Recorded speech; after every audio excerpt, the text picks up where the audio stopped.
Dewan Hakim yang kami muliakan, hadirin sebangsa dan setanah air yang kami banggakan. Seiring berjalannya waktu, kemajuan teknologi yang diciptakan di Indonesia semakin canggih dan terus berkembang dengan cepat, pesat dan begitu dahsyat. Profesor Reynal Kasali, seorang praktisi bisnis sekaligus guru besar ilmu manajemen di Universitas Indonesia, dalam pengantar bukunya dengan judul Degree Safety halaman 8 menjelaskan bahwa yang dimaksud ini sebuah masa di mana perubahan terjadi bertubi-tubi tanpa pasti, yang ditandai dengan kemajuan besar industri teknologi, terkhusus teknologi komunikasi. Hadirin, ibarat dua mata pisau, selain memberikan ancaman yang mengkhawatirkan, perkembangan teknologi juga menghadirkan peluang yang menggiurkan. Perkembangan teknologi juga mengatakan kita pada masa di mana pengajaran Al-Quran semakin tersebar luas tak terbatas, dari tingkat lokal hingga internasional, dari dunia nyata hingga dunia maya, dari musola ke ruang wihara hingga gereja, dari yang mendengarkan puluhan hingga jutaan, kajian kitab-kitab kuning yang tebal hingga kitab-kitab yang diakses lewat layar. Betul. Namun sayang hadirin, pelajaran Al-Quran di era digital masih jauh dari aman.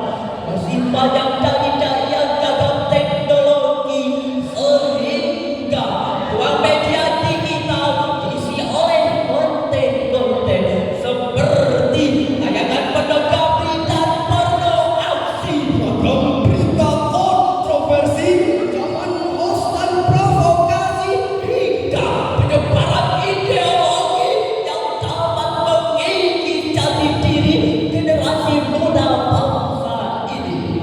Oleh karena itu, ketika kami membawakan syarahan Al-Quran dengan judul Generasi Quran di Era Digital, dengan landasan firman Allah dalam Al-Quran surah An-Nahl ayat 125.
Sadaqallahul Azim.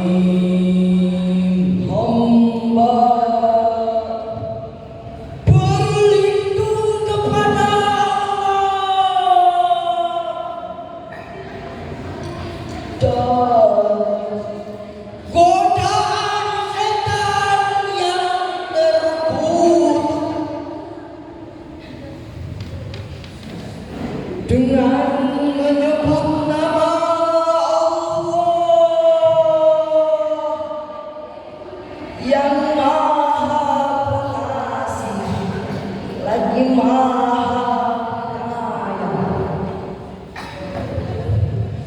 Serulah manusia pada jalan Tuhanmu dengan hikmah dan pengajaran yang baik, dan bertobatlah dengan mereka dengan cara yang baik. Sesungguhnya Tuhanmu, Dialah yang lebih mengetahui siapa yang sesat dari jalannya, dan Dialah yang lebih mengetahui siapa yang mendapat petunjuk. Maha benar Allah atas segala firman-Nya. Hadirin, masyarul muslimin wal muslimat rahimahullah. Ayat tersebut menjelaskan bahwa Allah Subhanahu wa taala menuntut kita untuk melakukan gerakan dakwah dengan pendekatan bil hikmati wal mau'izatil hasanah wa jadilhum billati hiya ahsan. Menurut Imam Al-Qurtubi dan Imam Al-Bagawi, yang dimaksud dengan dakwah yaitu Al-Quran sebagai way of life. Sedangkan menurut Imam As-Sa'di dalam kitabnya Taisirul Karimir Rahman fi Tafsiril Kalamil Mannan juz 15 halaman 252 menjelaskan bahwa yang dimaksud dengan al-hikmah adalah kullu ahadin ala hasbi halihi wa fahmihi wa qawlihi wa qiyadihi. Setiap orang harus didakwahi sesuai dengan kondisi dan pemahaman mereka. Ibarat seorang dokter, seorang dai harus mengerti kondisi seorang pasiennya sehingga ia dapat menentukan jenis obat dan memberikan dosis yang tepat. Selain itu, Rasulullah sallallahu alaihi wasallam bersabda, "Balighu anni walau ayah." Sampaikanlah dariku walau hanya satu ayat. Hadis riwayat Rasulullah sallallahu alaihi wasallam merupakan figur yang harus kita teladani pada generasi Quran di era digital ini. Pada kesempatan kali ini kami mengajak hadirin semua untuk menyampaikan salam rindu kepada Nabi Muhammad sallallahu alaihi wasallam, sang penerima wahyu Al-Quran. Kau yang akan kita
Beri tepuk